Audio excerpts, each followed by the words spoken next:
And turning now to the political impact of Secretary Clinton's emails, while we wait to see if they are a legal problem, what about a political problem? Will it hurt Secretary Clinton with Democratic voters? The on-the-record political panel is here from the Daily Beast, Betsy Woodruff, and Town Hall's Guy Benson. Guy, legal's one issue. Now the question of political problems in 2016. Do you think that Democratic voters are going to be turned off as they listen to more and more of this? Maybe not Democratic voters. Some well, those are the ones she worries about. For now, but I think too. She's looking more towards a general election. She's going to be the nominee, barring some sort of unforeseen massive political earthquake. So she has to be concerned about what voters writ large think about all of this. And so far, these scandals, absent all the new developments of the last 4 days, voters have looked at her as an untrustworthy person that they don't view favorably as a politician. That's an issue for her moving forward. And I think what we heard just today from Catherine Herridge in her report, it undermines that image even further.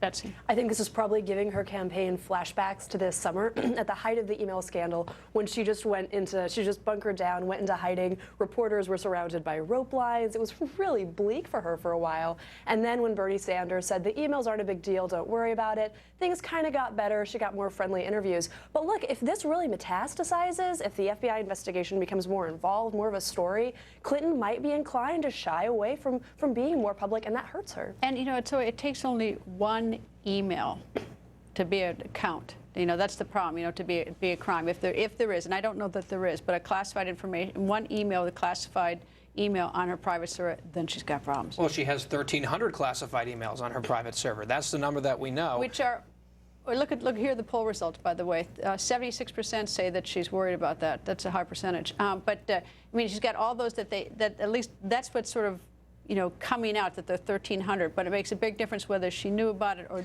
didn't know about it, because one's a misdemeanor, one's a felony. Well, that's the thing, though. When you look at the classified information, lots of it that was on her server, she came out last March and said, there's none of it on my server. I didn't email it, I didn't get it, I didn't receive it. That turned out to be untrue more than 1,000 times over, and some of the messages included were top secret information. And it is her job as Secretary of State. She signed a memo when she first started at the State Department saying, it is my responsibility to recognize top secret information, whether it's marked or not. That was her duty as Secretary of State. You know, Betsy, I just don't think she's explained it. I mean, that's the problem, and the reason why this keeps going on and on, besides the fact that we have drip, drip, drip with the emails every month from the State Department, is I don't have a sense that I understand why she was doing it in the first place. And part of the problem with this reported new probe is that it would go beyond just the question of emails and classification rules. It gets to the very heart of her credibility as a candidate. The argument that perhaps people in foreign governments who donated to the Clinton Foundation got special favors at state. There are examples of this Kingdom of Saudi Arabia getting a $30 billion fighter jet deal after giving $10 million to the Clinton Foundation. This stuff is extraordinary. It stands out. If this probe brings that to the fore, it's a problem. I guess it's hard when she says she's already said it. And I think to myself, well, then how come I don't get it? Because I'm not, you know, I mean, I figure I'm of average intelligence, that if she's already explained it, why don't I get it? And so I'm, you know, lean towards maybe she didn't adequately explain it. But anyway, don't go away, either one of you.